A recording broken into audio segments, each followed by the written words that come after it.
So Nikki Haley is continuing her very, very sad run for president, and she's doing a bunch of interviews on corporate media, and every single time she opens her mouth, she drops in the polls more.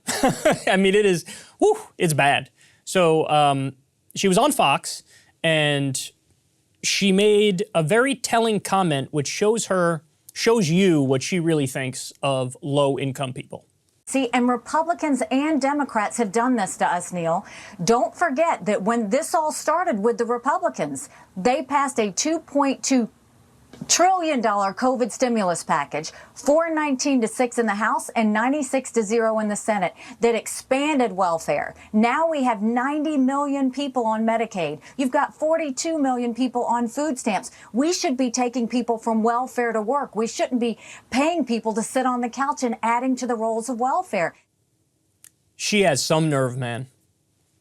In the midst of a deadly pandemic, there was some aid that was passed, and that's what she's angry about. She's angry people got too much help. Not that they didn't get enough help.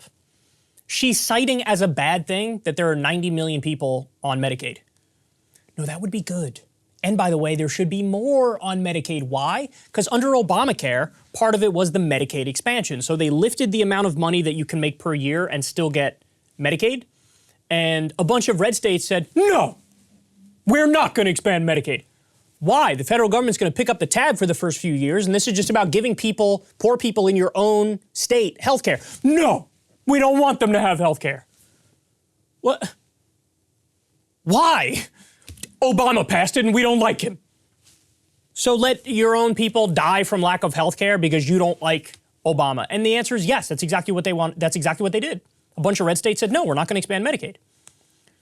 And so to have some more people get Medicaid because we were in the midst of a pandemic, good. There should be even more people. Everybody in this country should have health care.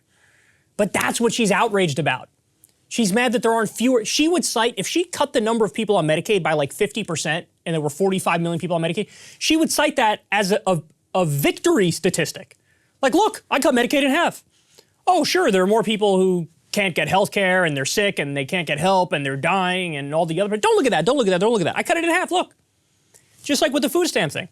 We have 42 million people on food stamps. Okay, the real thing you should be outraged about is that anybody needs food stamps in the first place. Not that people need them and then they're getting some, right? Because if people need help, what are you gonna do? They need help, you gotta help them, right? That's how normal people think. No. She's like, oh, disgusting. They should starve instead. That'd be much preferable. Oh.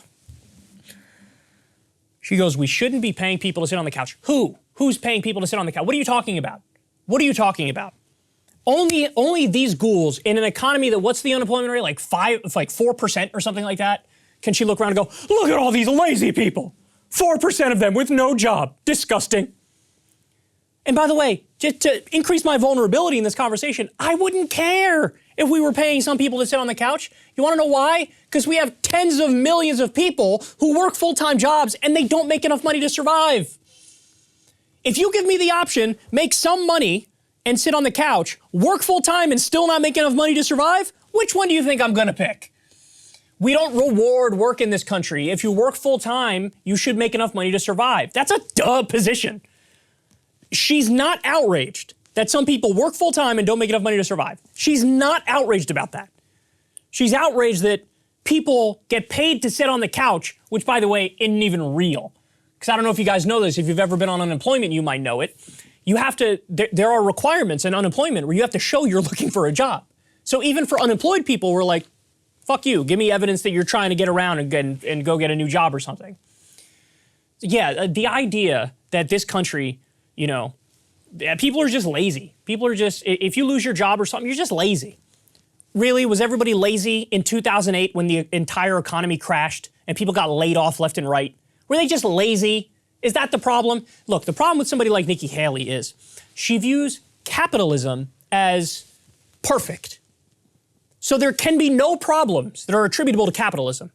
It always has to be like when the government comes in to try to take off the rough edges and help a little bit. That's the outrage to her.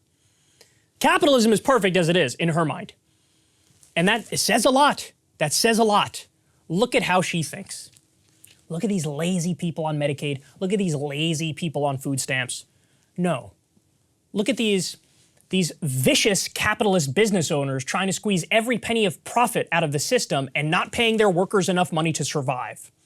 Look at the degradation, the unemployment, the homelessness. Look at what this system produces. It's not an individual problem. It's not an individual moral failing. It is a systemic failing. But she don't want to critique the system. She loves the system. Why? Because she rose to the top in this system. She became governor. She got all this lobbyist money, all this donor money. She's set for life. When she loses in her presidential campaign, she'll go get paid $1 million a year for some shitty lobbying gig. She feels like, what? If I made it in this system, if you can't make it in the system, it's on you. Not everybody wants to be a soulless lobbyist. Nikki Haley. Man, she is loathsome. By the way, in this same interview, she goes off about how, well, obviously we're going to have to raise the retirement age. Why would you say that's obvious? That's not even close to obvious. What are you talking about? I mean, we're going to have to do it. And they try to get a clear answer out of her, like, oh, okay, exactly when. She's like, well, at least people in their 20s, they're going to have to know that, we're going to have to raise their retirement age. Literally, all we would have to do is lift the cap on the Social Security tax to tax rich people more, and then it's funded as far as the eye can see. But that's not even on the table in her mind. Why? Because those are her best friends that she sees at the cocktail parties. Do not raise taxes on the millionaires and billionaires to fund Social Security. Don't do it. That's the way she thinks. Force the plebs back to work. God, man. Why are you running? Why are you running? What is your vision? What do you want? Well, we know the answer. She wants a more vicious and ruthless capitalism. She wants to cut the government to the bone. And she wouldn't care if 99% of the country was starving, living at or below the poverty level, as long as her buddies in the top 1% are doing just swell. All right, guys, that's the show. I love you all very much. Again, I'll hit you with some shameless plugs. Do me a favor, sub to the channel, baby. We're close. We're almost at that 1 million number. Help us get there. So click the sub button. We'll do a celebratory stream when we hit 1 million subs. Click that little bell icon so you get a notification every single time a video drops. Click the like, any algorithm love you can give, comment, any of that stuff always helps. Positive, negative, don't care. Speak your heart. Do whatever you got to do.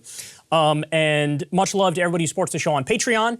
If you'd like to support the show, link in the video description box below. Remember, never talk to an advertiser, never talk to a corporation. You guys fund it from the bottom up. You make it work. So thank you to everybody who does support. If you haven't yet, please consider link in the video description box below. Also, you can support Crystal Kyle and Friends on Substack. $5 a month gets you the video of every interview, and it gets it to you a day early. Everybody else, a day later, you get the full audio version of the podcast. And remember, you can get the full Kyle Kulinski show on Spotify every day now. So if you don't want to go video for video on YouTube, listen to the whole thing over on Spotify. Anyway, that's my little shameless plug run. I love y'all, and I'll talk to you soon. Peace. If you want to see me and Crystal Ball interview legends like Noam Chomsky, Cornel West, and more, subscribe to Crystal Kyle and Friends on Substack. $5 a month gets you the video version a day early. Remember, we take 0 ad dollars for this podcast. Or you can sign up on Substack for free and get the audio version a day later. Link in the video description box below.